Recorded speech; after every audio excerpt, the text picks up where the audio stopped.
Well, here we are, Planet Ryushi. Yup.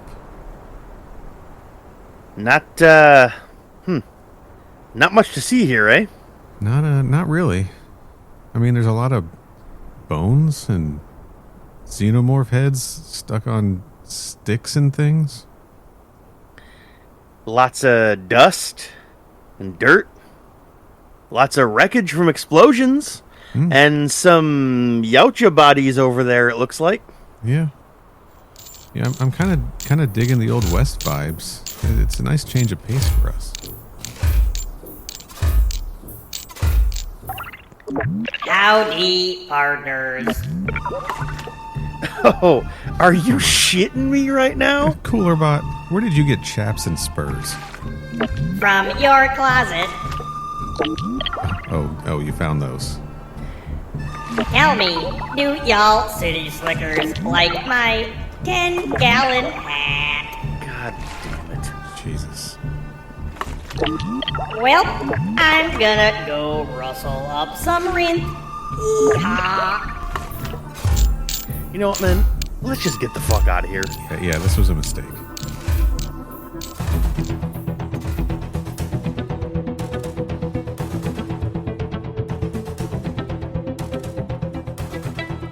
Welcome to Crew Expendable. I am not licensed to fly a copter, Hallstrom. And I am Protector of Investments, Rohrbacher. And we are restless and irritable rinths stampeding our way through the alien universe. Ooh, that's a good one. I like that. Kenny, how's it going?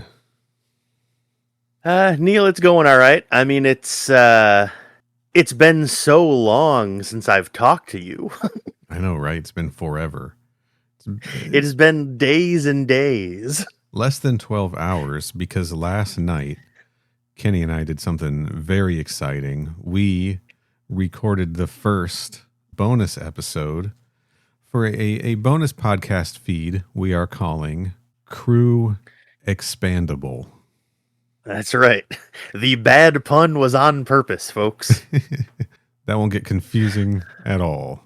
Oh, not at all, no.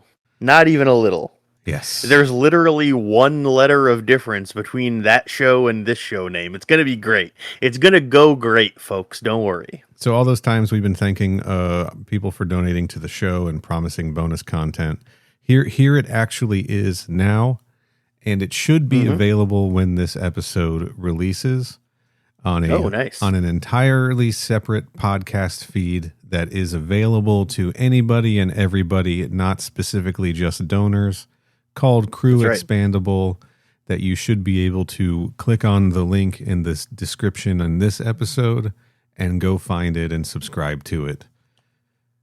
Do we want to tell people what our first episode is about? I would love to, actually. If listeners, if you're out there and you like the way this show is structured and want to hear more of this precise show, but about Jason X instead, go listen to that. Good news, everybody. We finally talk about Jason X in length.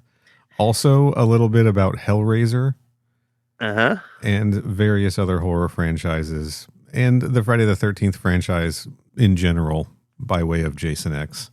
Yeah, we're making a conscious effort to try to keep that much the same as this show. Like, the structure and the format still the same. Like, we even still have, like, intros and designations and stuff. We're still going to be doing that over on the new one. The only difference is that the big rule, we have 3 rules. 3 rules.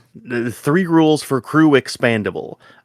No alien, no Predator, no Sorbo. No Kevin Sorbo. That's a rule I have for every podcast I do, including this one. That's right. Yeah, 'cause that guy sucks.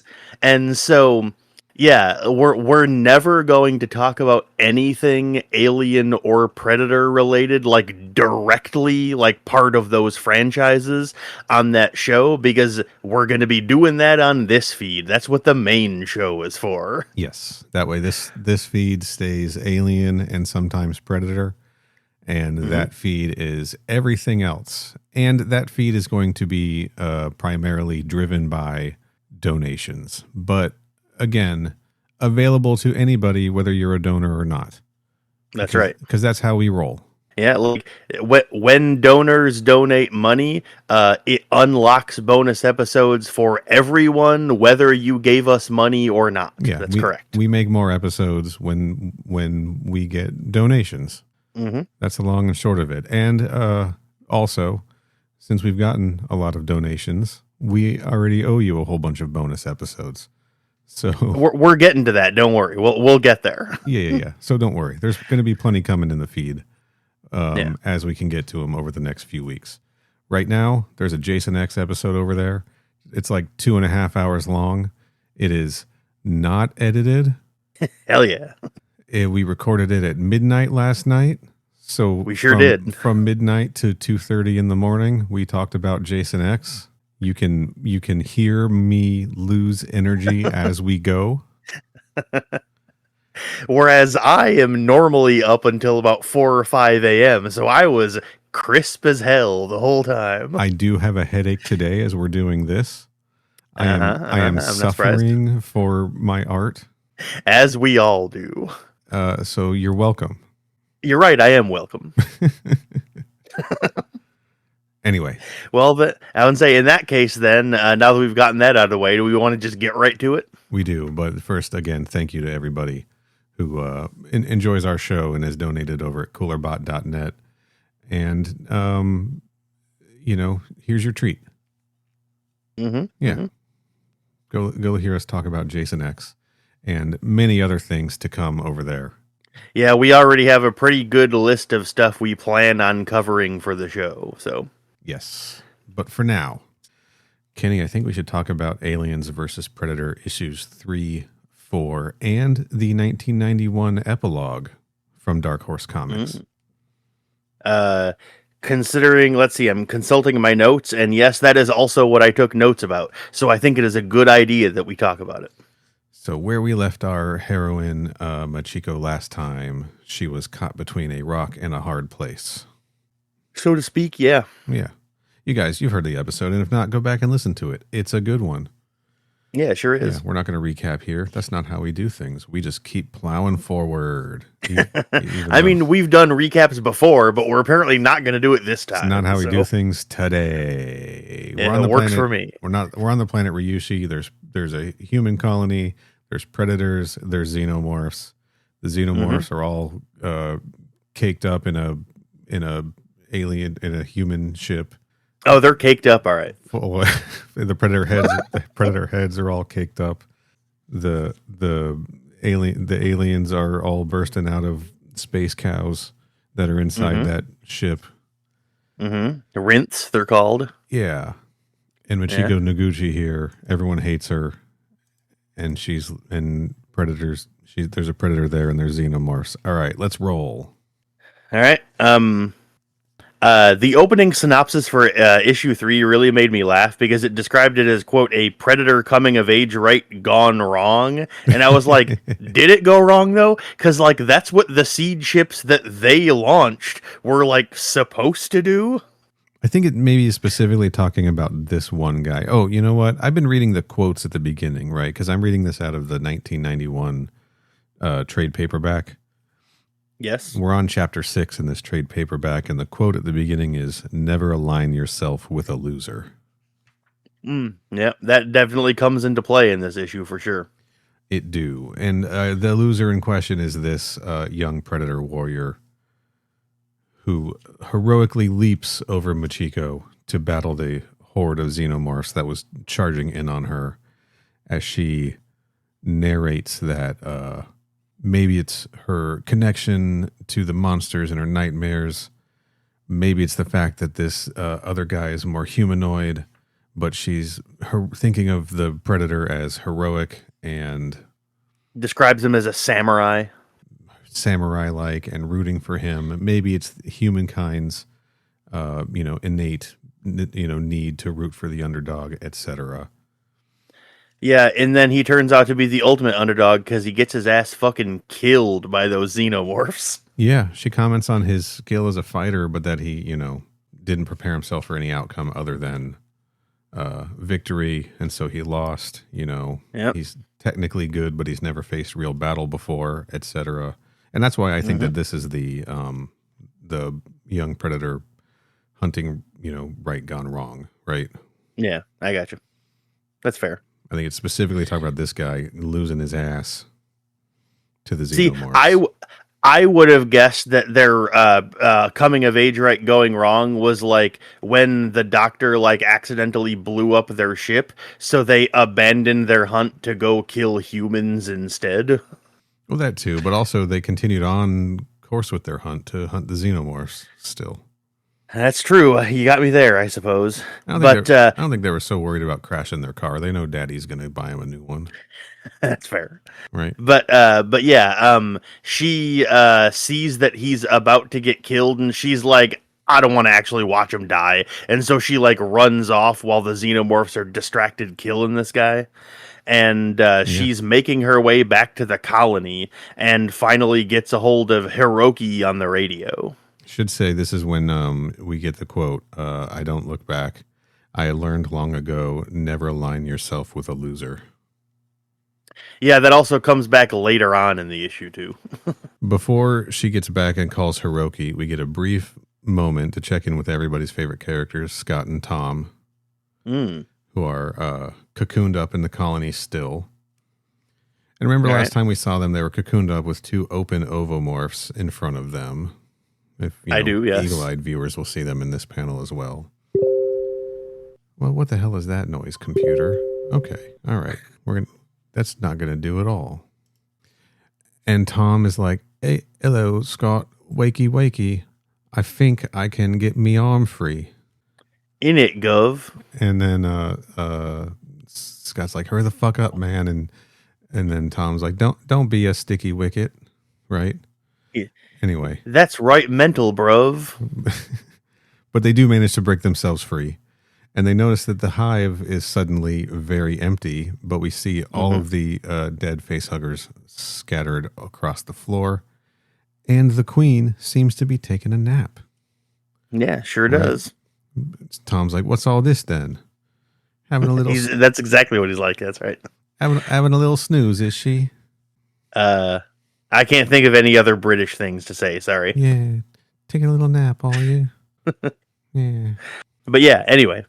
We cut back to Machiko, and she's on her way back to the colony, and she gets a hold of Hiroki on the radio, who is at like one of the ports out from the colony into like the world proper, and he's like with a team of people who are welding all but one of the doors shut to like buy them time from like the xenomorphs attacking them. Yes. And on her way in, she gets attacked by a cloaked predator who then himself gets attacked by a horde of Xenos. And then in my notes after that, I wrote, quote, there's always a bigger fish, Qui-Gon Jinn. There's always a bigger fish, isn't it? I believe this is also the point where she finds out that predators have the ability to cloak. Yes, she's like, no wonder they got past our defenses. They have invisibility, but invisibility has no meaning to creatures with no eyes, referring to the xenomorphs who then just eat the guy, right? But I like that she like barely catches the predator who attacks her, like his breath right before he decloaks. And she's able to dodge based on that. Yeah. And we saw her in the previous issue, like throw Scott, I believe, throw Scott around. She's like trained in martial arts or something. Of course she is. She's a 1990s Japanese comic book character, so she has to be. That's right. That's how it works. Yeah. Yeah, so she makes it back to the main headquarters, right? The main command center for this colony, right? Yeah, yeah. And there's like a couple of people on the radio, and she asks one of them if they can like get a hold of Hiroki on the radio. And then there's this moment where like one of them just kind of like gives her this like blank emotion filled stare with like a tear in her eye. Yeah. And like I was sitting there and I was reading this comic and I was like, all right, well, in my opinion, what she asked didn't warrant that response. So internally, I was thinking, did they forget to put a speech bubble in this panel or something? What's going on here? I think they're just trying to show that this woman is just like she's just distraught at the whole situation in the colony. So she doesn't, she's frozen, right? Because in the next panel, Michiko is taken over, like, the duty. She's the one on the comms, and the other woman's still just sitting there, like, with tears in her eyes, not really doing anything. Or she's distressed over the fact that now when we checked in with Hiroki, everyone in there is dead except for him and one other guy, right? Yeah, that's for sure. Johnson, who is a member of the Hells Angels of Titan. Mm-hmm. And all they've got really is like a welding torch and a pipe to defend themselves with. Even though it looks like there's weapons on the ground they might still be able to pick up. Maybe they're just out of ammo. Yeah, could be. I don't know. It must be. But yeah, all but the two of them are dead, and I believe they watch on the video feed as those two people then also get killed. Yeah, we see the Predators come in from behind, I think. No, they're coming in from in front, and we see Hiroki, like, he says is like broken up over the staticky goodbye to Michiko, and then we see him charge at a Predator, and then we see her face just sort of reacting to what she sees, and then we cut to her sitting on her like bed up in her quarters. And she is internally beating herself up for wasting the time that Hiroki bought them with his sacrifice. Right, because his whole plan, we kind of skipped over this, was he was like, we're going to buy you time and you can get all the colonists to the ship, right? Mm-hmm. What's the ship called? The Lector. The Lector. We will buy you the time to get everyone to the Lector. But she's trying to tell him, we can't take the Lector. The Lector's been taken over by different monsters than the ones you're fighting. Yeah. But she isn't able to tell him that. So, I don't know what she thought she could do in that time, except maybe like use that time to try to rescue them and pull them back, which is what she was originally trying to do when she went back to the headquarters, and just for sure, yeah, wasn't able to do anything at the moment at all. And now she's like, that's it. Enough is enough. I gotta sack up, right? After she sees video of all of the Predators like celebrating, dancing around a bonfire with xenomorph heads on spears and human heads on spears. She decides to put this plan together and does not immediately tell us, the reader, what the plan is. And so she ends up meeting Ackland and a bunch of the other ranchers, and she actually punches Ackland in the face, which has a very funny smack sound effect. And I'm like, smack is for a slap. But anyway, he mouths off to her about how stupid and dumb she is for leaving and abandoning them, because she says that she needs like a hover bike to go see through her plan. And he's like, oh, of course you're going to abandon us. Why wouldn't you? And so she punches him and then takes a hover bike and drives off anyway. Yeah, she also outs him for being the one responsible for all of this happening. She sure does. Yeah. So she takes Roth's, I believe it's Roth, the woman who works for Ackland, who... Yes, yeah, it is Roth. Is the one who moved the face huggers at his request. Yep. Takes her hover bike. And she's dressed up in like 80s anime, like Appleseed looking armor to like go out on this mission with a shotgun on her back. And her hair, she got like her hair tied back so it looks short, like shorter than normal. Mm-hmm.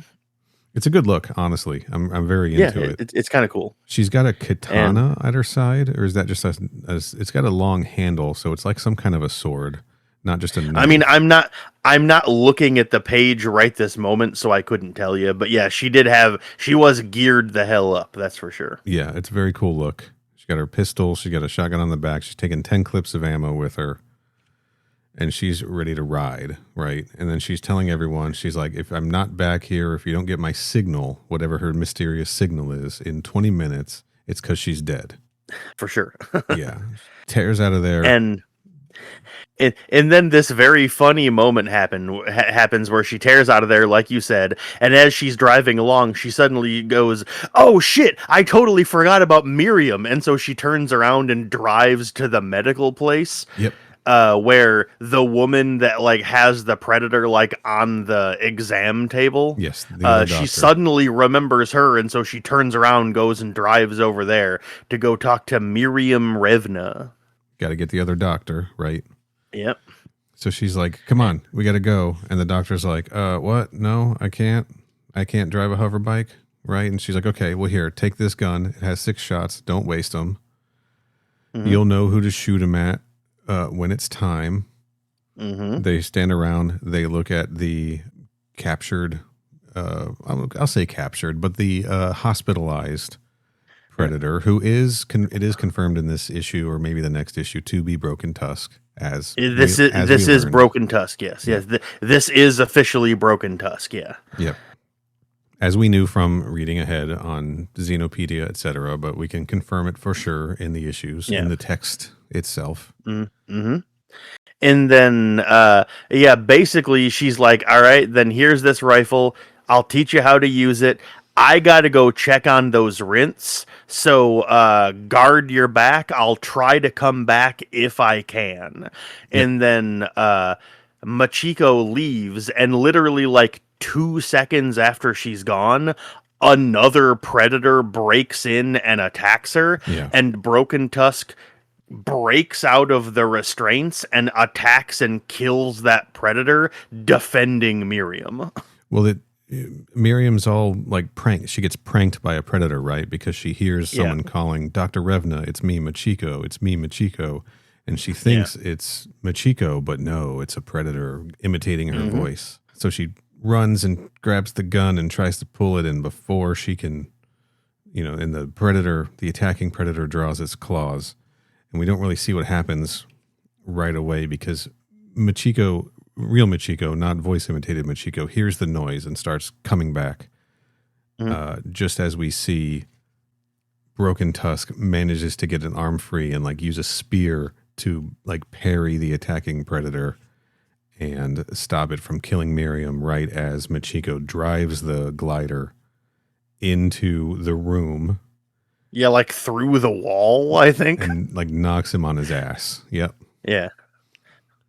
Then they free the big guy, and Dr. Revna's like, oh, he's protecting me. Don't kill him. And Machiko's like, I don't know. And she's like, no, trust me. Okay.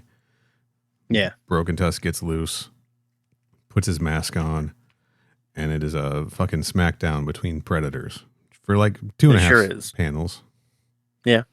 I like that he rips the guy's skulls off. He takes his trophies away.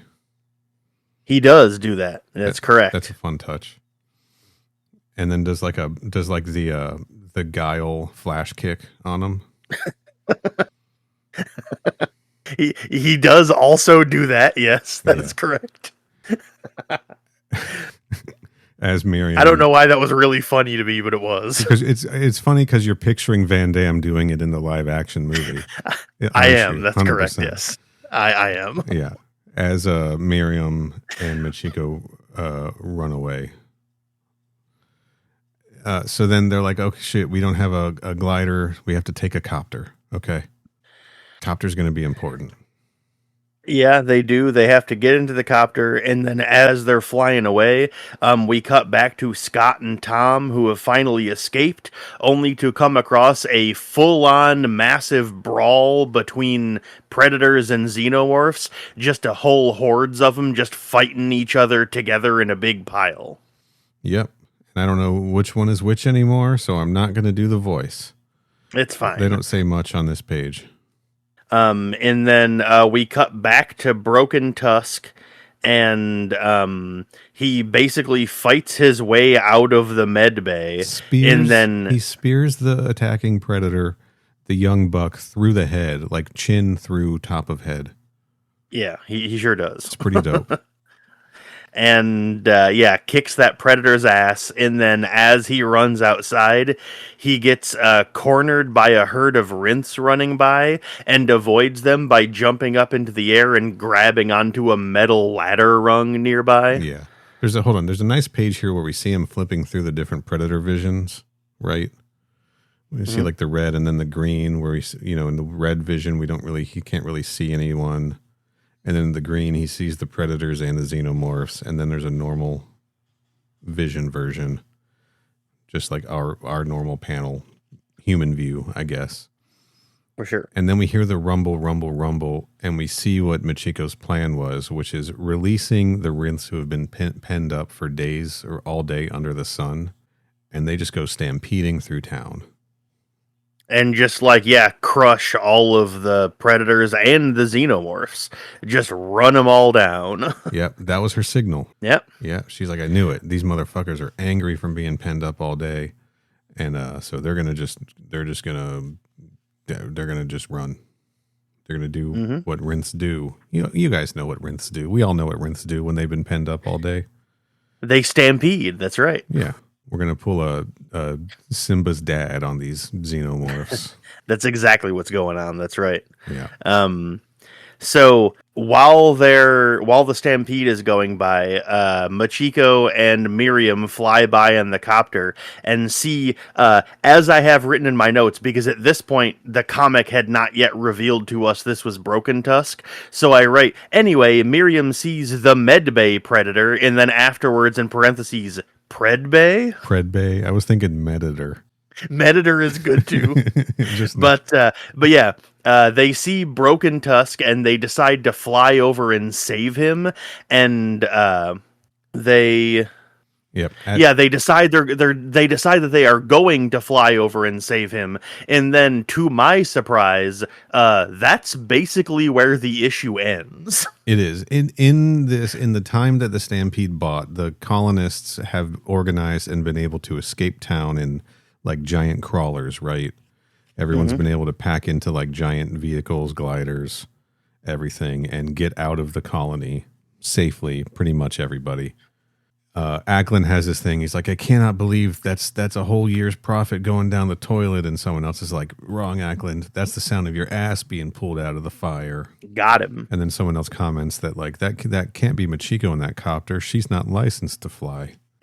Yeah, because as we all know, if you don't have a license to operate something, that means you are physically incapable of it. It was just funny.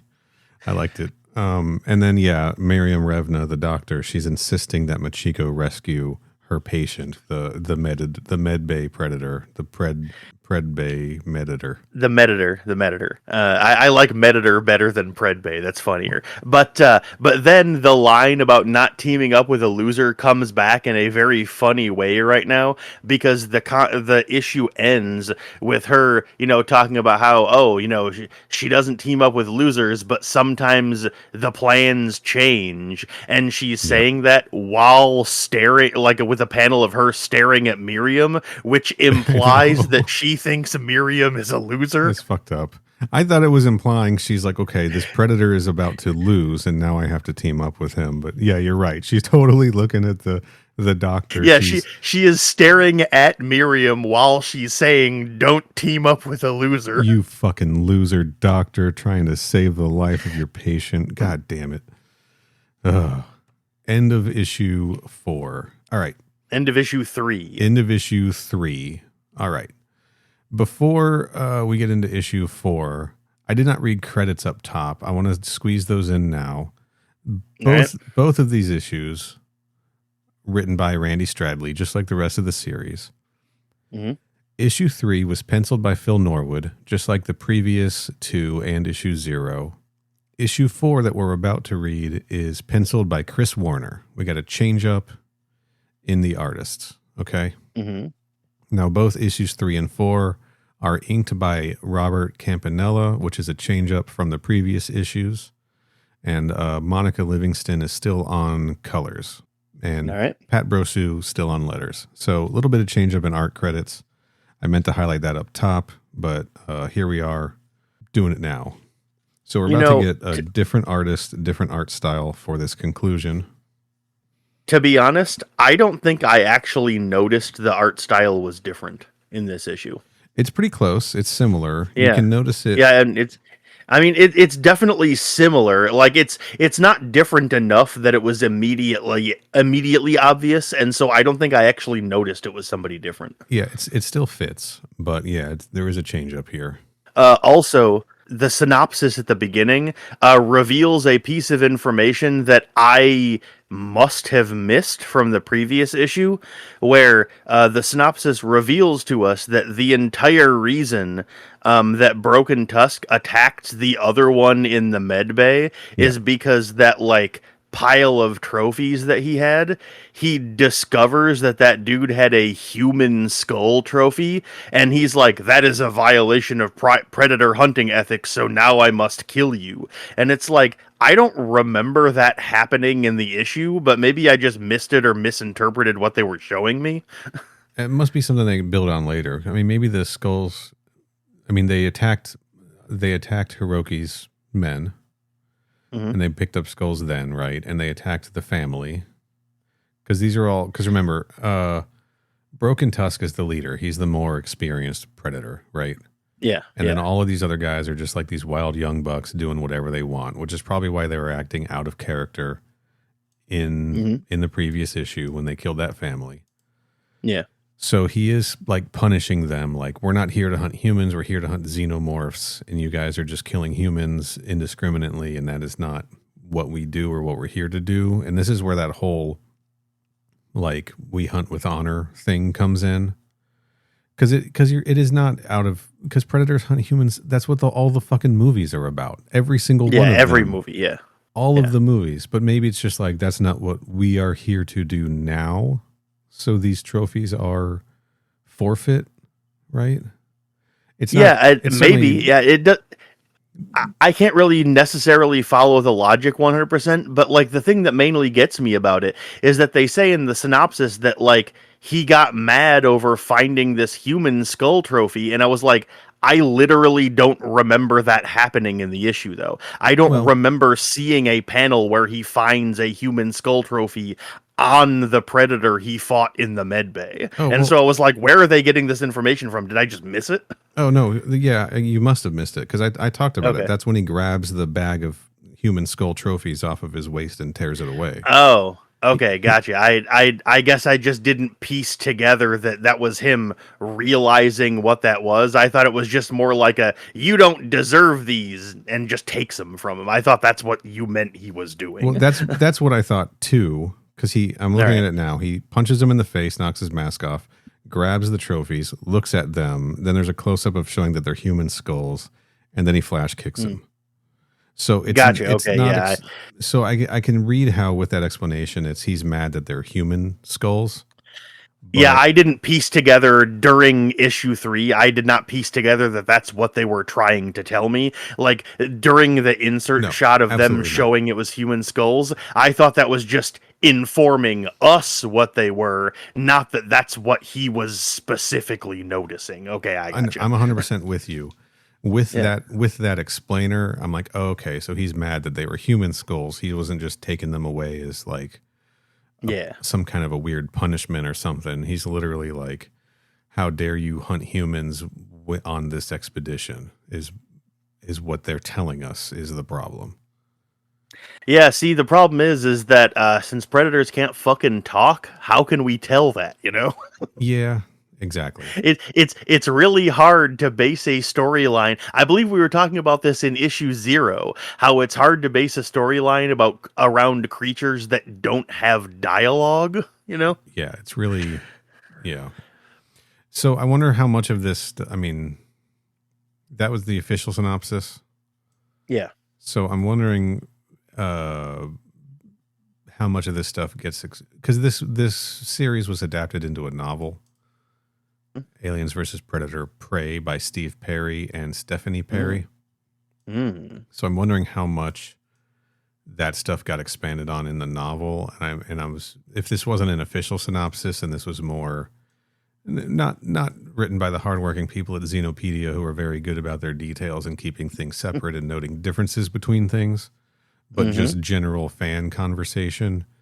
How many people would maybe conflate the details in the comic book version versus expanded things in the novelization version, right?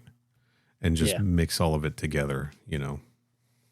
But yeah, this definitely is the official synopsis in the opening page of issue 4 of this comic. Okay. So Gotcha. that is what they were intending to say in issue 3, yes. Roger.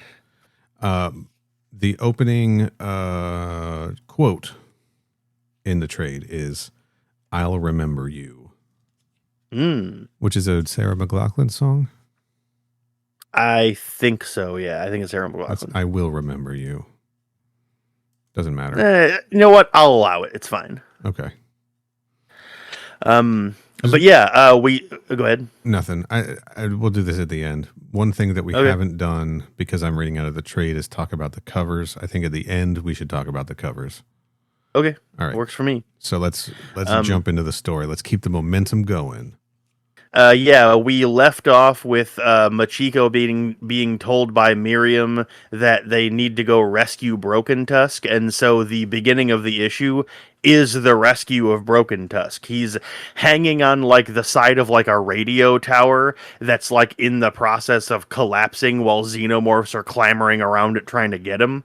Yeah. And they fly the copter close enough that he can leap over and grab onto it, and they like announce through the loudspeaker, "Jump on! Wait a minute, this is stupid. You can't understand what we're saying." But he like pieces it together and does manage to grab onto like this little like disc hanging on the bottom of the copter. Yeah, the landing and strut.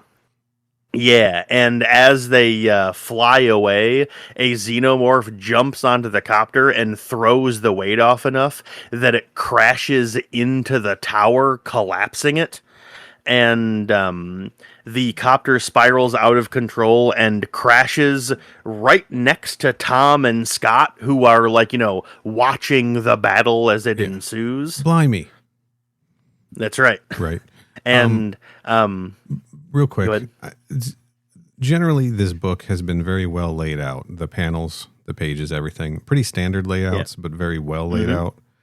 Yeah. The art I've complimented a number of times is very, very excellent, I think, across the board. It's a very clear and easy to read book.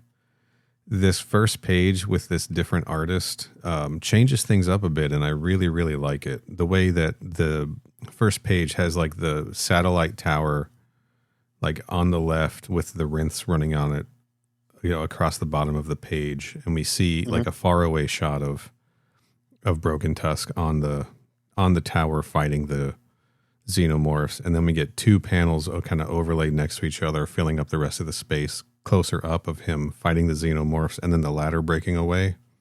Yeah. It's a really nice page layout.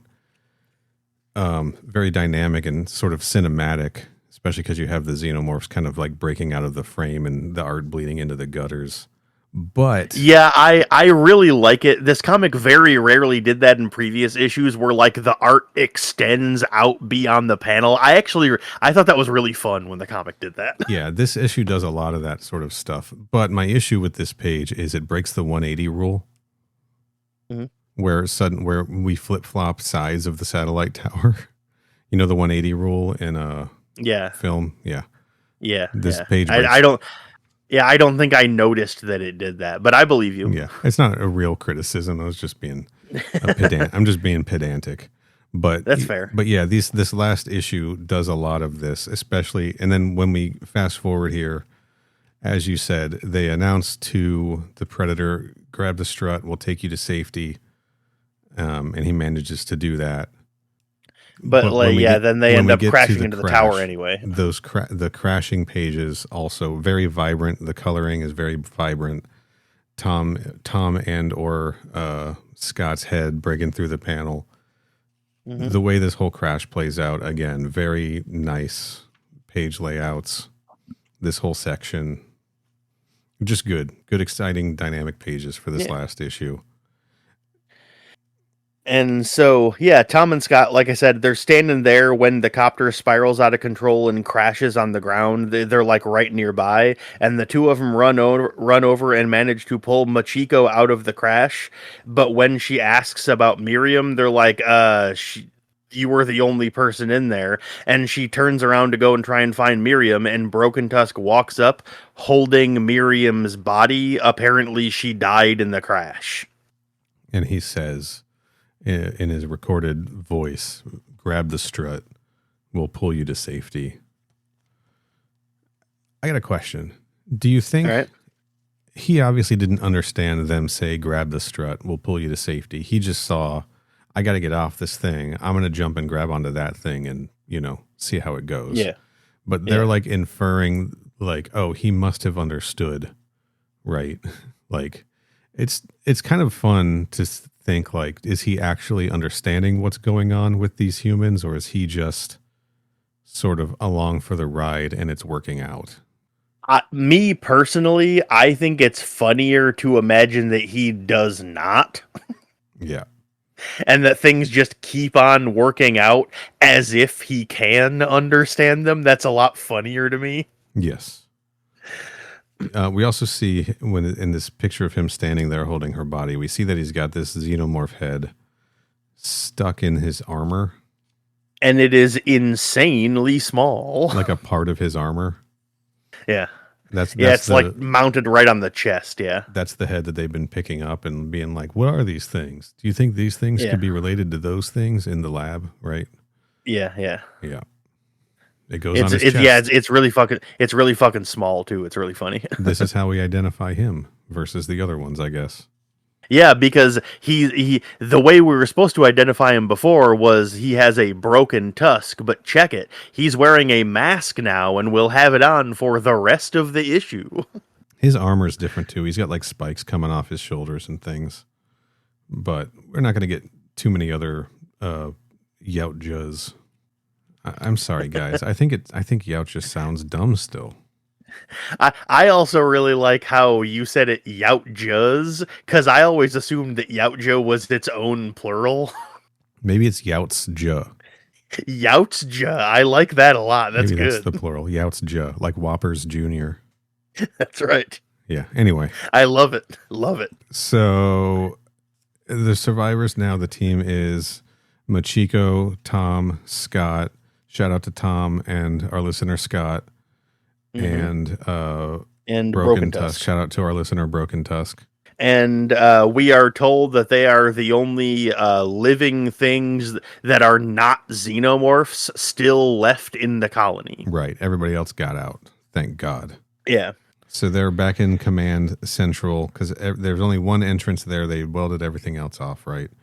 Mm-hmm. Or no, they're walking through everywhere, right? Because in the next page, they're not inside there. Yeah, they're walking through where the stampede went through.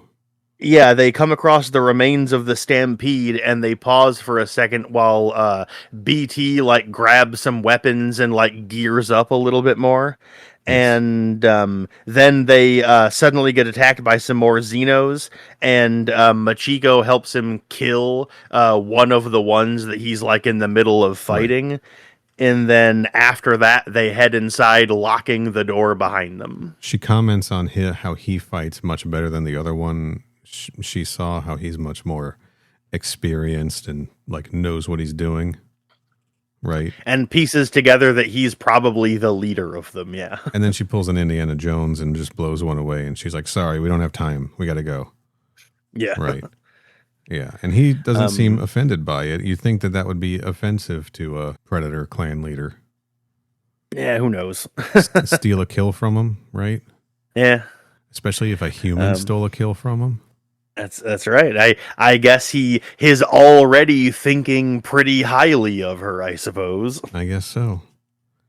But yeah, they make it into the command center and almost immediately discover a message from the Chigusa Corporation, letting Machiko know that those Marines she ordered are not going to be deployed. And guess what? She has to subdue specimens for transport. Yeah, guys, they called the Marines. They were trying to call the Marines, and I don't know if we talked about that ever on either whatever episode that came up in this one or the last. Yeah, one. I'm pretty sure we forgot to mention it. But because it's such like a minor thing, they're like, oh yeah, we should call the Marines. And then another character is like, yeah, we probably should. And then it never comes up again until right now. Let's hole up and call the Marines. That was their plan. The Marines will rescue us from all of these monsters. I guess we probably did talk about it when their order was like, if you encounter extraterrestrial life, Don't engage Oh, yeah. until proper help arrives or something. Yeah, like that's that. right. Yeah, we did talk about that. That's right. Yeah. Anyway, that proper help is the Marines, apparently.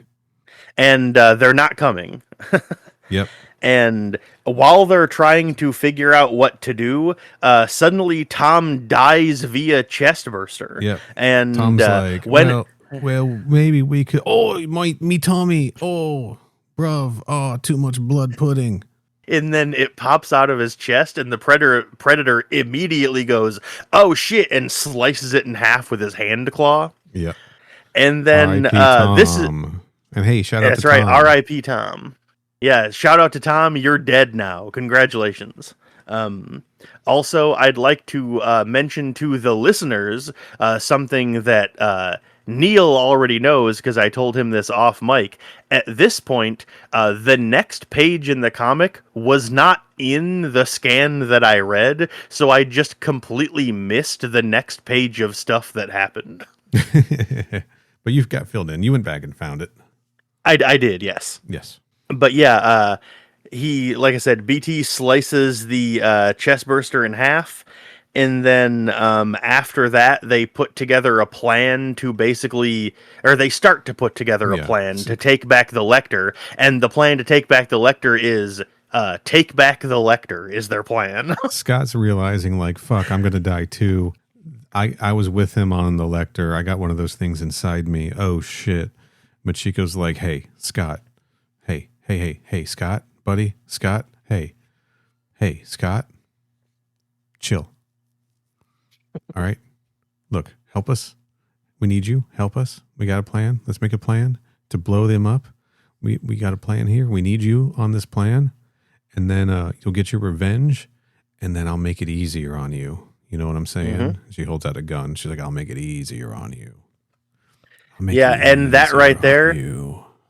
That is the stuff that happens in the one page that I missed. So anyway, Scott ends up giving them a map of the ship so that they know how to get around to be able to clear it out.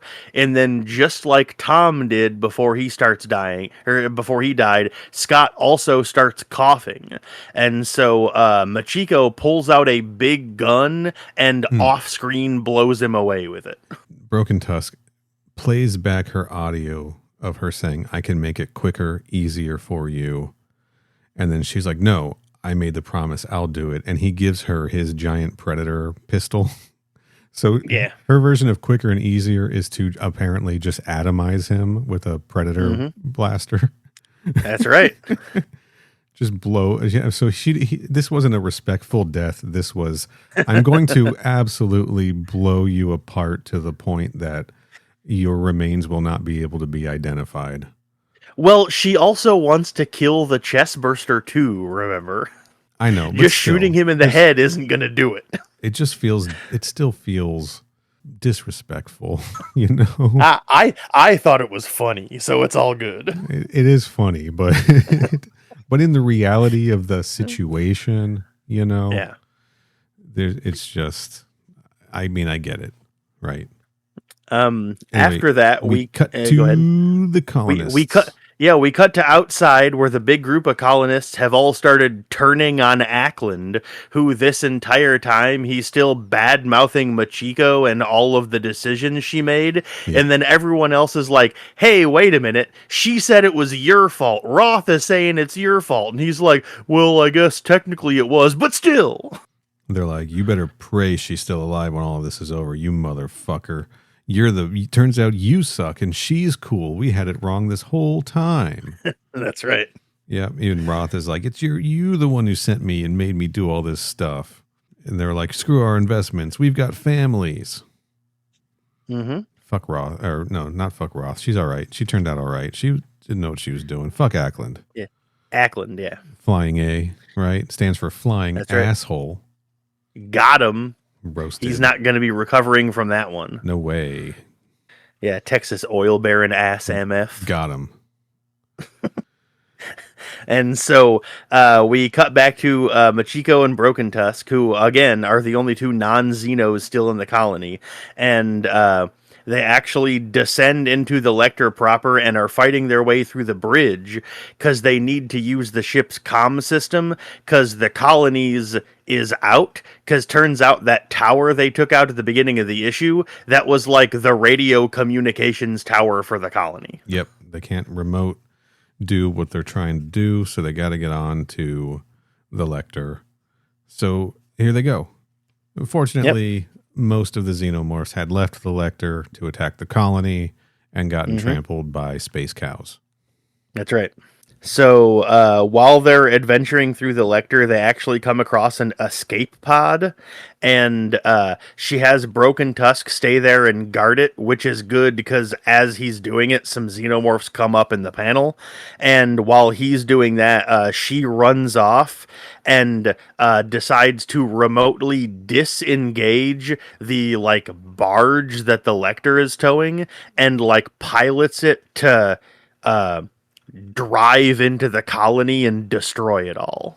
That's the plan anyway. Well, the barge is in orbit, and so they've got so what's down here? The Lecter itself is down here, and they were going to use the Lecter is the shuttle that's going to bring the stuff back up to the barge, which is just in orbit.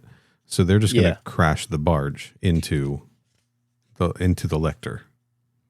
Oh, into the Lecter, okay. Yeah. Yeah, so they're that's what the plan is.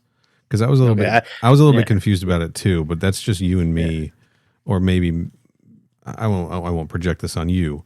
Not exactly knowing how spaceships always work in this universe, right? Well, that is a known quantity, yes. Like the Lecter is just a towing ship, and then the barge is up in space. It's kind of like in Alien when the Nostromo detaches from their barge to land on LV-426. Yeah. Right. That's what the Lecter did. I got you. Okay, fair enough. So they can't remote call the barge down. They have from the satellite, they have to do it from the Lecter for some reason. Yeah. And then they're using the escape pod themselves just to escape the explosion as the barge is coming down on them. Okay, that's fair. That works for me. So that's what happens. But so they drive a literal van into the ship and crash it into the Queen.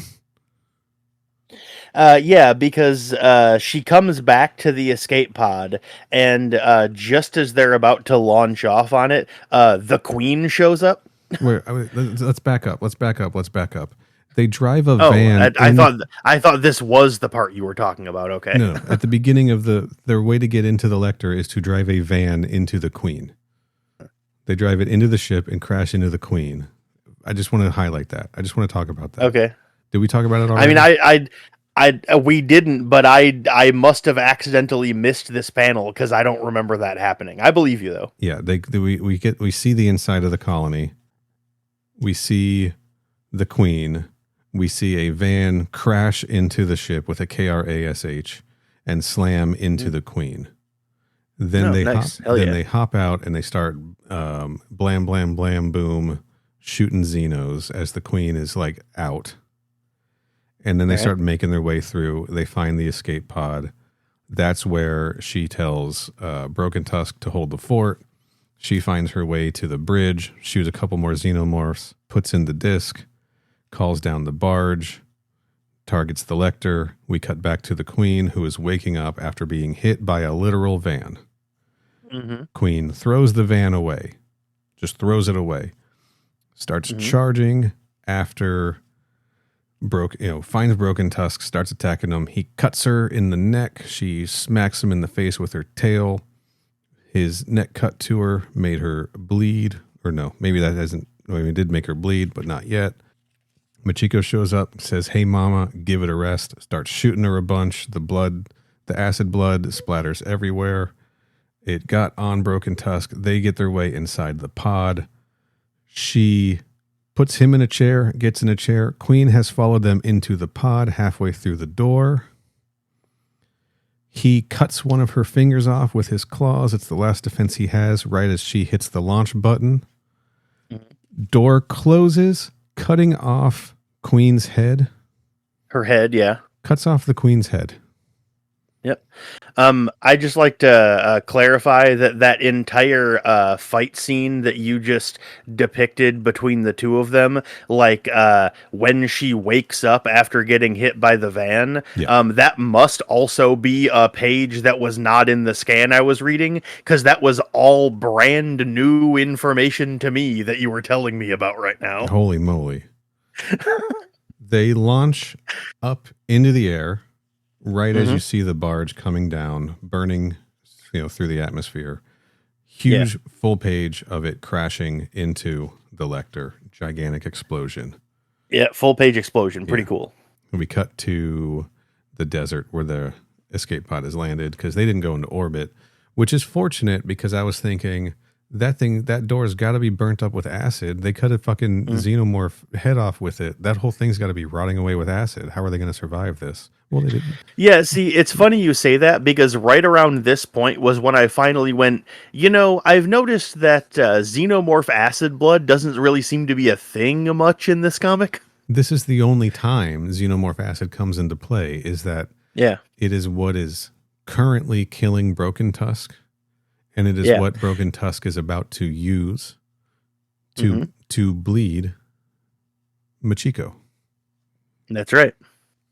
He that finger that he cut off earlier, he picks it up and uses the still bleeding stump to like carve a symbol on her forehead and then dies. Well, he doesn't carve it, he like melts it into her forehead. I guess he cut off the queen's whole hand and he plucks a finger off of it. Yeah. It looks like. But yeah, and he carves the clan symbol into her forehead as he is recounting lines back to her that he recorded. Various things she said. Hold the fort, I'll be back. A going away present. And then remember you. And then he dies. As Machiko cries. Yep. And then we're not quite done yet, however. We cut to what we very soon find out is 2 years later, and she's still on Ryushi, and none of the other colonists or herders came back, so she has been living there, the only person on the entire planet, because they had already established that Ryushi was the only human colony there, and so she has been living alone on this planet for 2 years now. And the colony has been abandoned. The Chigusa Corporation wrote it off as like a tax write-off or whatever. Yep. And like they bought out her contract and offered her a trip back to Earth, but she decided to stay because she is waiting for another siege ship to arrive and for more predators to show up. That's right. She's living there. She's made a knife out of one of Broken Tusk's finger claws. Hand claws. Mm-hmm. She's got the queen's head mounted over the door of the house she's chosen to live in. She sure does. She's got the Dalmatian that we've seen running around. Mm-hmm. He has a little blue scarf on. Yeah, the jaunty scarf, I believe you called it. That's right. I believe, yeah. She's got a rinth, and she's just waiting for. She knows the Broken Tusk people will be back with a new batch of bugs, and maybe she'll do a little hunting. That's right. And for the record, that Rinth's name is Milo. Milo. That is the end of the series proper. Yeah, that's the end of the actual issue. A year later, they did an 8-page, fifth issue that is referred to as an epilogue, that once they started collecting them in trade paperbacks, they just added the epilogue onto the end of the 4th issue rather than it being a separate issue. So in all of the collections, the 4th issue is just longer than all the rest of them. Yes, this is wow, my phone's going nuts over there. This is the epilogue to that story, first printed in the Dark Horse Presents 5th Anniversary Special in April 1991. Written by Randy Stradley, penciled and inked by Phil Norwood, lettered by Pat Brosu, of course, and I believe colored. It was originally printed in black and white, but then later colored by Monica Livingston as well.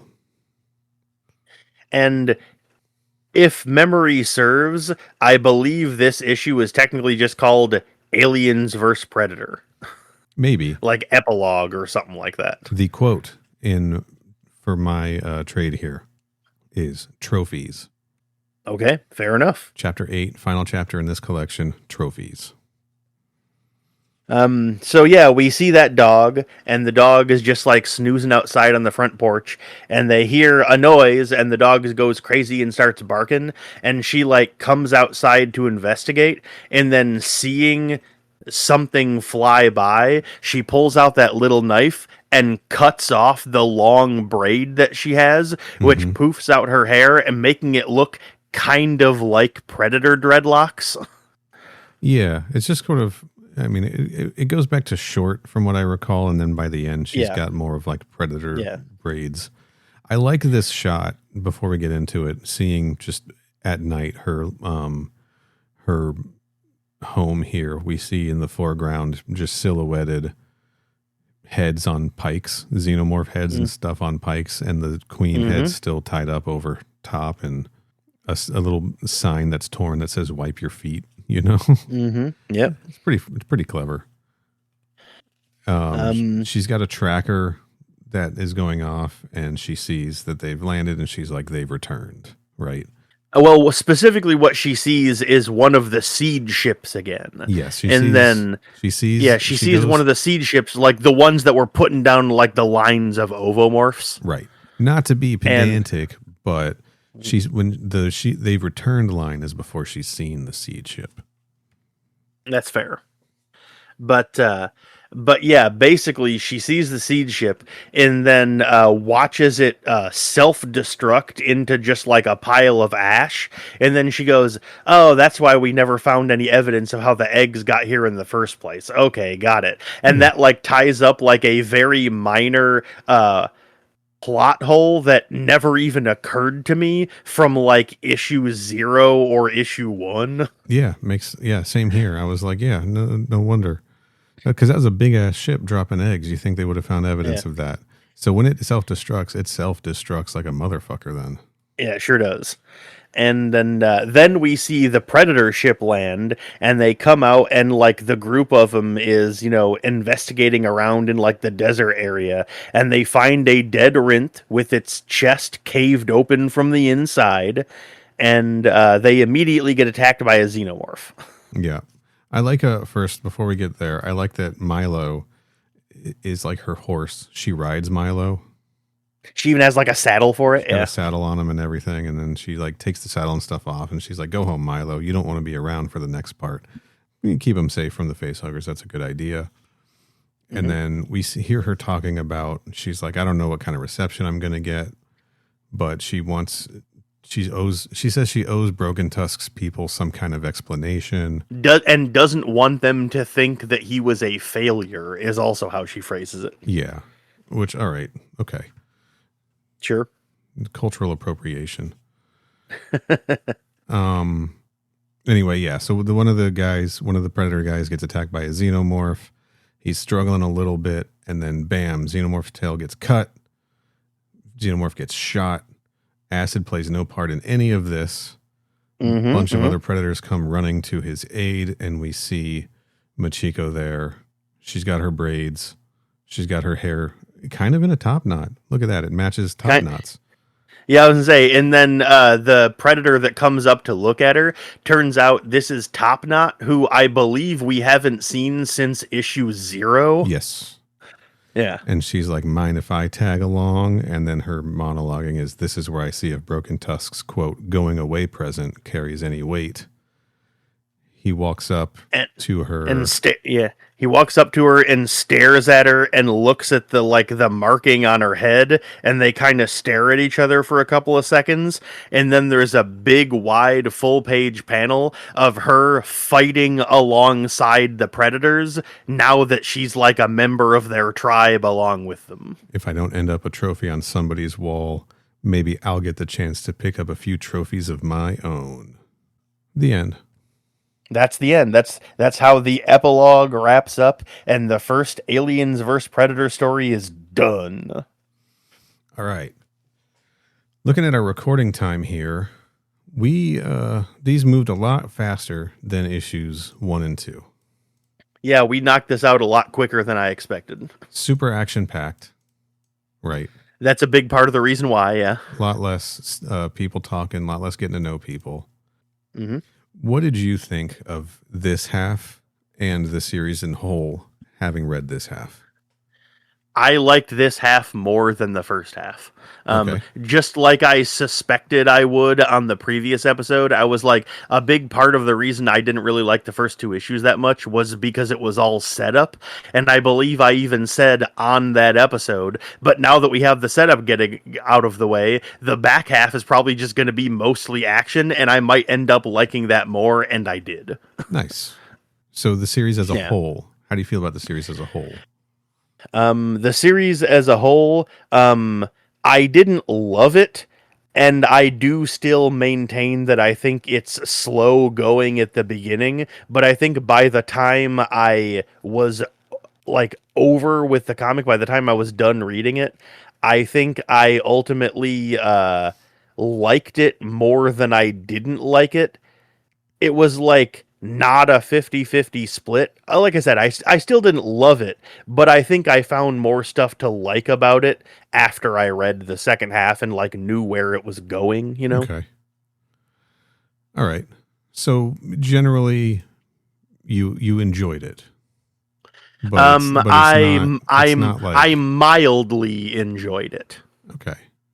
Yeah, I thought it was not bad overall. All right. This is a fucking banger, dude. I don't know what to tell you.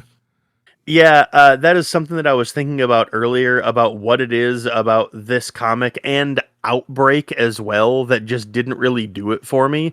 And like, I don't know, man, maybe there's just something about the specific way the writing is done, or maybe there's just something about this specific like style or era of comics that just doesn't really do it for me. But like, this comic is highly regarded. You really like it.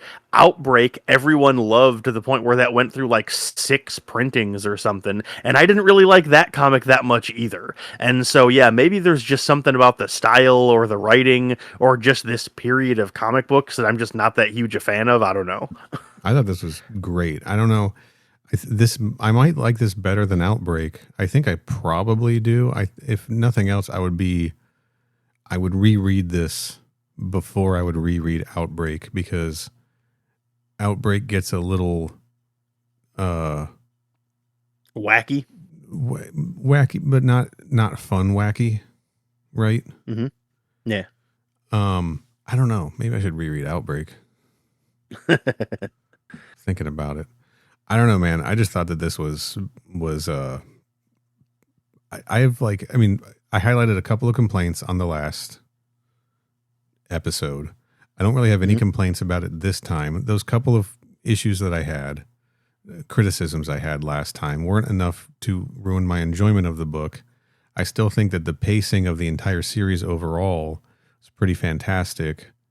I don't know. I think, I've heard people say that this should have been what the AVP movie is. It should have been an adaptation of this specific story, environment, etc. And I now can kind of see what they're talking about. I can see how this would lend itself to something like that, right? Like, That's fair, yeah. Like to being adapted into a movie or something. It has the pacing, I think, of a movie in a lot of ways, of like one of these 2 franchise movies, right? Where stuff really kicks off at the halfway point and there's a lot of teasing up front about what's going on. But again, I think this movie did a good job of giving you some action towards the beginning, right? Like in that first half. Yeah. I just think this is pretty great. This is one of my favorite Alien series as we've read for the show. Hell yeah, love it. Yeah, this is definitely way up there. And if we're sticking to, I mean, I know this is a crossover, but these 2 franchises are like so married to each other that, I mean, it's it's crossover with an asterisk, right?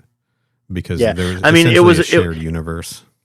Yeah, it was a crossover at the time, and that crossover turned out to be such a big deal that they retroactively turned it into a shared universe. Yeah.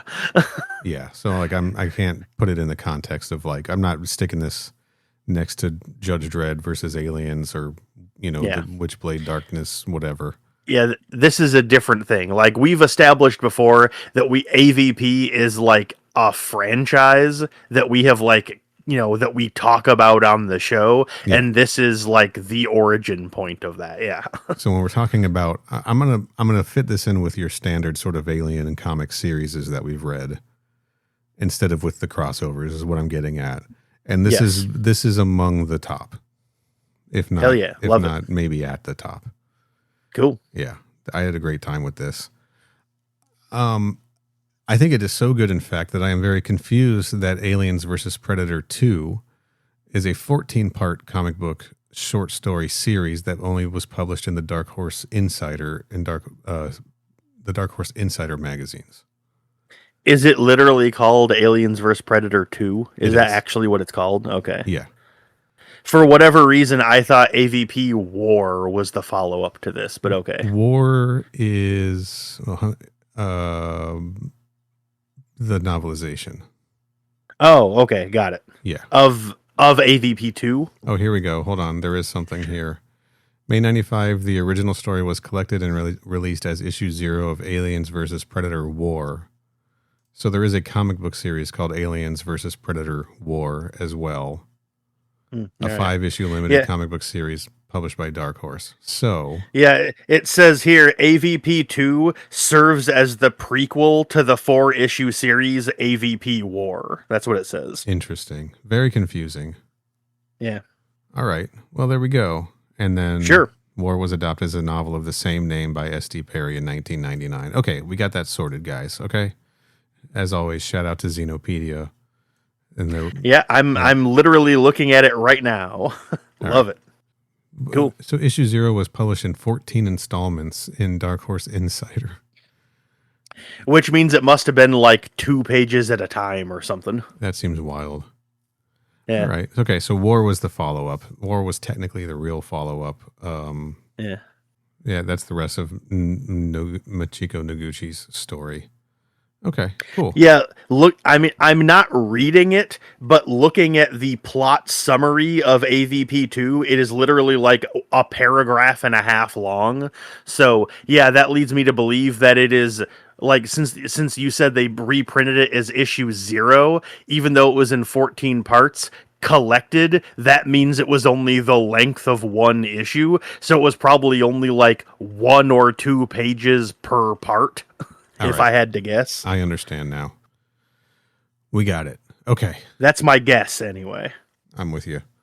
Thank God. That makes more sense. Okay. I'm less confused now. I'm glad that there was a proper, like, full series follow-up to this because it was fucking good. I don't know. It was good. People, this was a great series. And even though, if you haven't read it for yourself, you should read it. The art is fantastic. Definitely check it out for sure. I mean, I recognize that I am in the minority of people who weren't blown away by it. This comic is generally very highly regarded. I mean, obviously, everyone liked it well enough that they started a whole fucking franchise and a shared universe out of it. So I recognize I'm the minority here. Don't get it wrong. I think it's a good model generally, and then you're going to disagree with this a little bit. But I do think it's a good model to follow for how an alien comic book should unfold, right? You know, just the build up, the introduction, the character building, the teases, the, inciting incidents happening all towards the first half, and then all of the chaos and everything happening in the second half, and not have it be too long either. Yeah, I think that sort of fails you when we're talking about like a 12-issue series, right? You can't do that same thing if you have a long run. You can't do like... Yeah, you can't have 6 issues of build-up. People will get bored. I don't think you can have 3 issues of build-up. If this had been 6 issues and they had done 3 issues of build-up, that would have been a mistake, Yeah, that's fair. Right. I mean, technically they did do 3 issues of build-up because of issue 0, Sure. but I know what you mean. But if you were to include issue 0 in this conversation, issue 0 had a lot of action and Predator and alien hijinks. So that's also true. Yeah. Anyway, Yeah. yeah, I dug this. I thought this was an excellent book. Cool. Hell yeah. Any other things? Any other thoughts you got on this? Not off the top of my head. I'm going through my notes just to see if I missed anything, and I am not seeing anything that I missed that I actually feel I need to talk about. So I think I'm actually good. We're going to talk about the covers a little bit here. Oh yeah, there we go. Yep.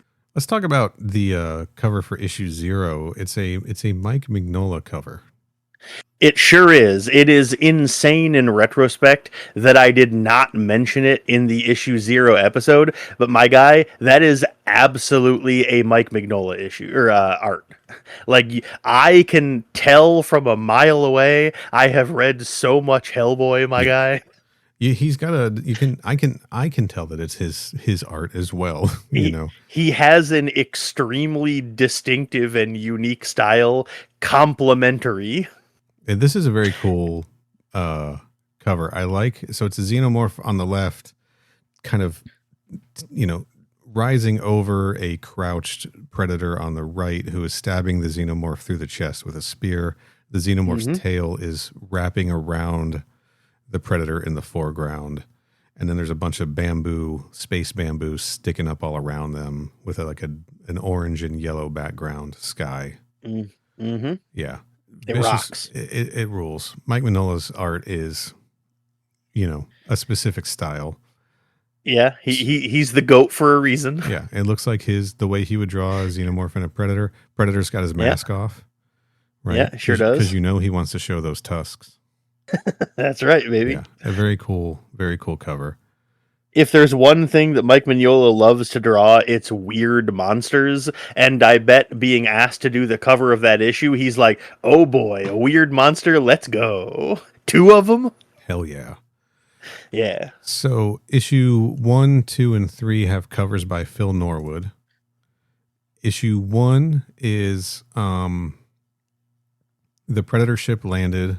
Again, we've got this orange sky, this orange sort of tinted planet. It's the planet Ryushi, right? Mm-hmm. The Predator ship has landed, the one that looks like the Boba Fett ship. Yep.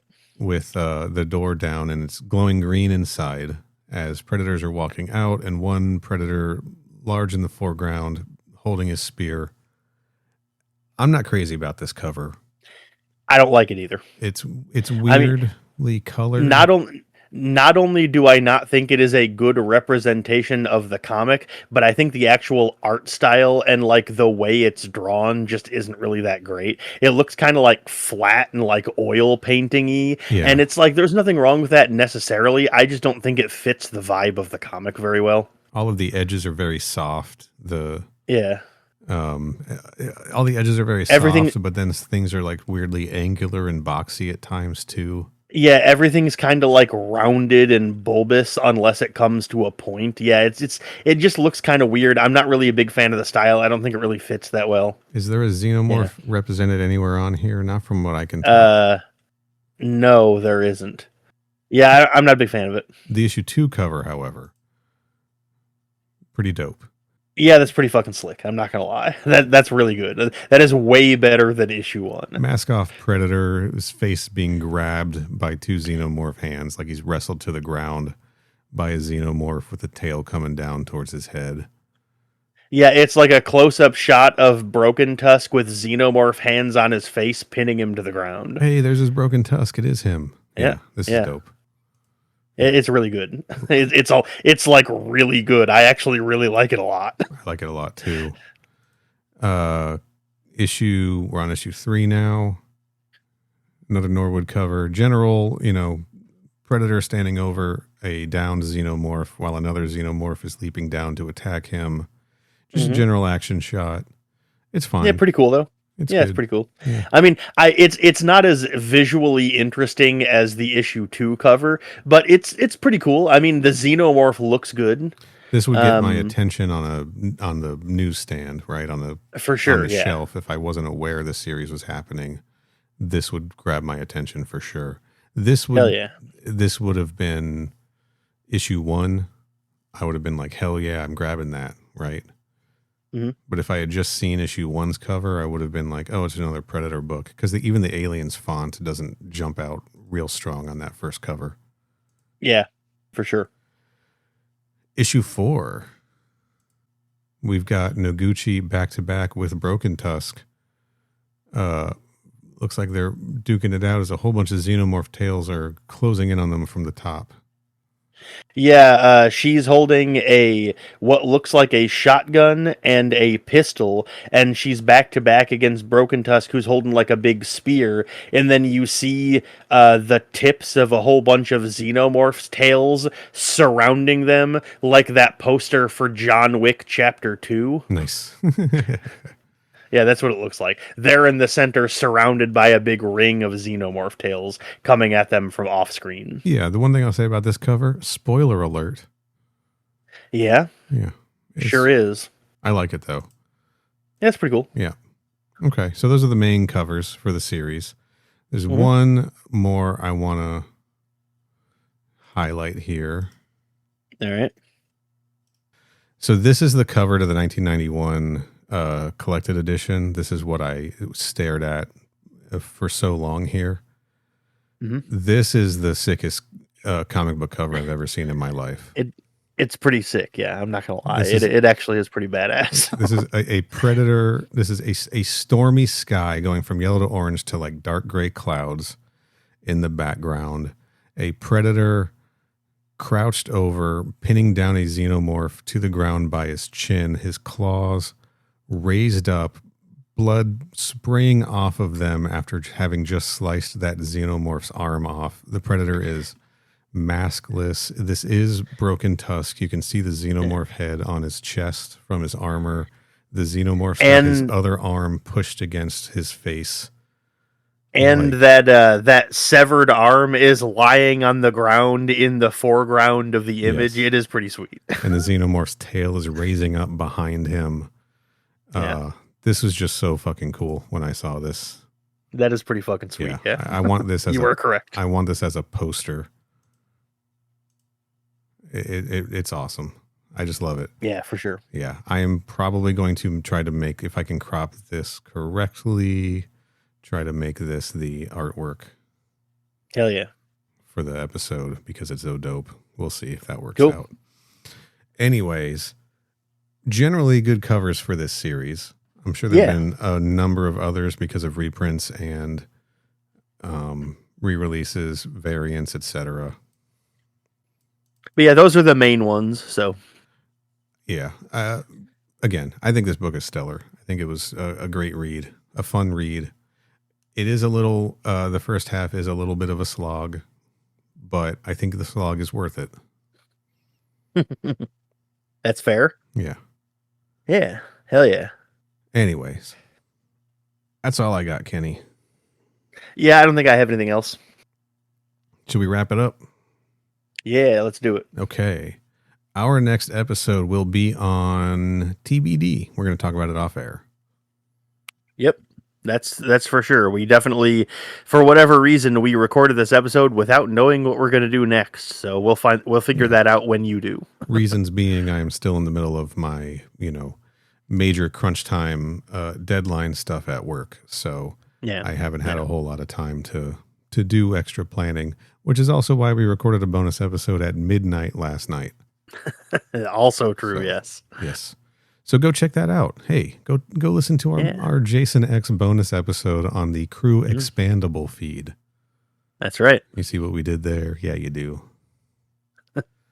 And notice how the logo is even expanded in size in comparison to the normal one. Yes. It's a visual pun, folks. A placeholder logo that still was done by Tom. art_of_Wamtez on Instagram. Shout out to Tom. Yes. Yeah, that's right. He's been getting shouts out all episode because we've been making fun of him by having the character in the comic be him. art_of_Wamtez on Instagram, isn't it? In it, mate. Oi, bruv. Oh, I just got a message from Tom. He hates us now. Good. Good. Suck it, Tom. We deserve it after all. Oh, okay. We deserve. I got you. This is more about Tom's agency as opposed to us not liking right. Tom. I gotcha. That's right. All right. Okay, yeah, go check out the bonus feed there. Again, that is open to everybody. And if you like what we're doing, why don't you go over to coolerbot.net and throw us a couple bones. Make sure we keep making more and more bonus content.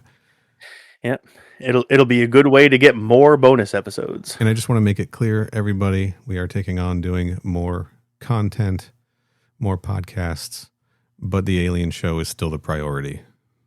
Mm-hmm. Yeah, we are still. It sure is. We're still going to be doing this. That's for sure. This is still number one. Okay. Mm-hmm. That's unless you all collectively come to us and you're like, you know what, you should do the other thing instead. Yeah, if literally every single listener we've ever had emails us and says, you should just only do the bonus episode, unless that happens, we're going to keep doing this show. Mm-hmm, exactly. There's a certain number of people that I know how many people it will take for us to shift. So I'll keep an eye on that. Fair. All right. Anyways, let's get out of here. Kenny, where can people find you on the internet? At CYHOBBEZ. I'm on Twitter and I'm on Blue Sky, and those are the main things I use my handle for. How about you? Hey, where's the show on Twitter? It is at Crew Expendapod. Hey, where's the show on Blue Sky? It is at Crew Expendable. I think the show's on Instagram and Threads at Crew Expendable Pod. Kenny, what's our website? That is correct. Our website is crewexpendable.net. And our email is mother@crewexpendable.net. We are on YouTube at youtube.com/@crewexpendable. And our bonus episodes, our Crew Expandable feed, should also be available there if I know what I'm doing. Mm-hmm. And if you want us to do more bonus stuff and you just like what we're doing in general, where can people donate to the show, Kenny, if they'd like to? Again, it's entirely optional. Coolerbot.net. Hell yeah. We love that guy so much, we made him our damn URL. We did. Well, one of them. We have two, but still. Yeah. Thank you, everybody, for listening. Shout out to all of the donors, all the people who've contributed. Shout out to Tom. Shout out to all our friends. Hey, shout out to Bob. Yeah, shout out Bob. Every single friend we've ever had is getting shouted out right now. Shout out to Danny. Next Issue Podcast. Why not? Yeah, why not? Stuart, I see you. Chris, what's up? Jade, original Coolerbot artist. I was wondering if you could pull out another name. Nice work. All right. We will be back with something soon, and it will be Aliens versus Predator related. So until next time, Stay frosty.